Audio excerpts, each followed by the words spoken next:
Welcome! Today in front of me Samsung Galaxy M31s and I'll show you how to remove SIM pin from SIM card on this device. So first you should go into the settings application and then scroll down to the biometrics and security.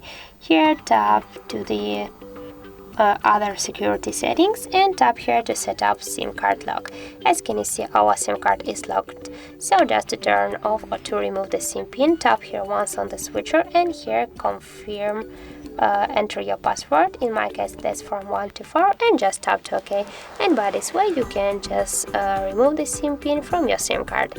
So that's it. Thank you guys for watching, and if you found this video helpful, don't forget to leave a like, comment and to subscribe our channel.